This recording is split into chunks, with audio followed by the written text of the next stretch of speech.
Now we're going to go through deadlifts, which are a great exercise for working the entire body. The deadlifts are going to work through the calves, the hamstrings, the glutes, the lower back, all the way up the spine, including our traps, through to our biceps and our forearms. The only place it doesn't really work is our chest and our triceps, because it's a pull motion rather than a push. So with this one, we've got Rich standing side on, just so you can see everything. You might just need to go just a tiny bit back when I do this exercise.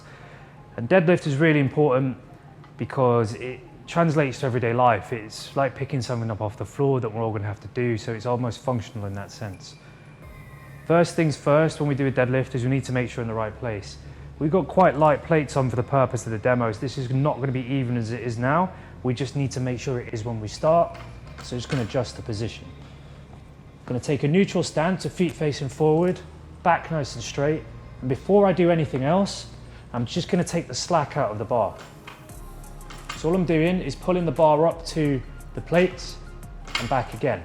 There's two ways you can do this. You can go really squat dominant and go really down into here, or you can go into more of a hinge. I go somewhere in between, just because that is what feels more natural to me. A squat dominant deadlift, like so, slack out the bar, pull, is that, compared to a hinge deadlift, which is this. So the first one works more through the quads, the second one works more through the posterior chain, hamstrings, glutes and lower back. So when I do it, it's a little bit of both, because that just feels what's comfortable. This slack bit is really important,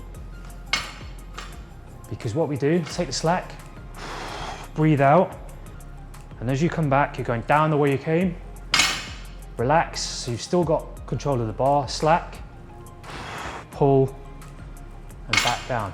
And what that allows you to do is just reset after every rep, just to get your position again, because you will need to adjust before you come up. Does that make sense? Okay, so I'll let you have a go.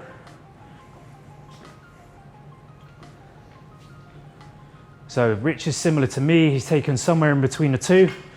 So nice and flat through the back. Take the slack out of the bar, pull, relax, slack out. Good, so you can hear the slack emphasized there and up. It is quite a lightweight, but it allows us to get technique. Good, and if you just change that ever so slightly, Rich, and go a little bit less of a squat and more of a lean over as a hinge, good. You'll now start to feel it through the lower back. And when we're observing a deadlift, we want to stay side on, because this is the only place I can see. So when we're training in people, we don't want to walk around the back because they're going to look over their shoulder. We don't want to walk in their eye line because it will distract them. We just need to stay side on, because you can see ankle, knee, hip, shoulder, head alignment all from here. So you have to stay still for this particular exercise. One more rep. Good, and relax. How is that? Right, so you can actually feel when you go into the hinge, hamstrings a lot more. Yeah. Which also I love the rhomboid. Yeah.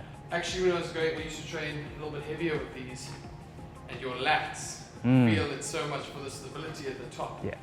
So I think it's probably one of the best all-round compound lifts there is. Yeah, absolutely. And the reason why I like deadlift is why I like a plank.